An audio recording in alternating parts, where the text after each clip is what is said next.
আহমদ, ভাই মোহাম্মদ আরিফ আহমদ।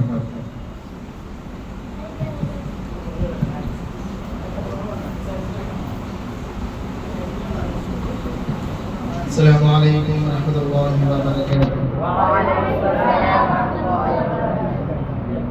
نحمده ونصلي على رسوله الكريم. أما بعد فأعوذ بالله من الشيطان الرجيم. بسم الله الرحمن الرحيم.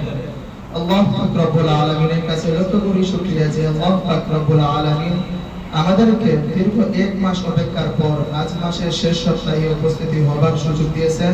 সবাই বলি আলহামদুলিল্লাহ। প্রত্যেক মাসের শেষ সপ্তাহে সভাটি হলো ভেরি স্পেশাল, কারণ শেষ সপ্তাহে সাপ্তাহিক সভা পুরস্কার দেওয়া হয় আয়োজিত। আর এই সপ্তাহে আয়োজন করা হয়েছে সেই অকাঙ্ক্ষিত সাপ্তাহিক সভা। আজকে আমার নাম দেওয়া হয়েছে হাদিসে, অর্থাৎ আমাদের নবী অসংখ্য হাদিস থেকে কিছু হাদিস বলার জন্য। আগে আমরা জানবো হাদিস বলতে কি বুঝি। হাদিসের আবিধানিক অর্থ হলো বাক্য, কথা, বাণী। আর পারিভাষিক সংজ্ঞা হলো, সহজ ভাষা বলতে বুঝি আমাদের নবী প্রিয় দুই জাহানের বাদশা নবী জনাবে মুহাম্মদ রাসূলুল্লাহ সাল্লাল্লাহু আলাইহি ওয়াসাল্লামের কথাই হলো হাদিস। আরো সহজ বলি আল্লাহর নবী জীবনে যা বলেছেন, নির্দেশ দিয়েছেন, কয়েকটি হাদিস আমরা বলার চেষ্টা করব, আমি বলার চেষ্টা করব, যদি আল্লাহ তৌফিক দান করেন।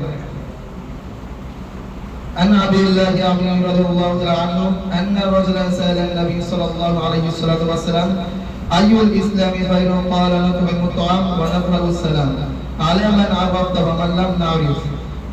হযরত আব্দুল্লাহ ইবনে ওমর থেকে বর্ণিত, তিনি বলেন, এক ব্যক্তি নবী করিম সাল্লাল্লাহু আলাইহি ওয়াসাল্লামকে বলেন, জিজ্ঞাসা করলেন ইসলামের কোন কাজটি উত্তম। তিনি বলেন, তুমি অন্য খাবার খাওয়াবে এবং পরিচিত অপরিচিত সবাইকে সালাম করবে। সবশেষে আমি আল ইসলাম ছাত্র সংসদের বড় ভাইদেরকে ধন্যবাদ দিতে চাই যে এত সুন্দর একটা প্ল্যাটফর্ম তৈরি করেছেন এবং আমাকে দিয়ে আমাদের প্রিয় নবীর কিছু হাদিস বলার সুযোগ করে দিয়েছেন। শুকরিয়া ভাইজান। আমি প্রতিবার তোমাদের দ্বারা এমন আরো সুন্দর সুন্দর উদ্যোগ বা আয়োজন করবা সেই আশা রাখি। দোয়া রইল মন থেকে বড় ভাই, আল্লাহ তোমাদেরকে নেক হায়াত দান করেন। ওয়া আলহামদুলিল্লাহি রাব্বিল আলামিন। আসসালামু আলাইকুম ওয়া রাহমাতুল্লাহি ওয়া বারাকাতুহু।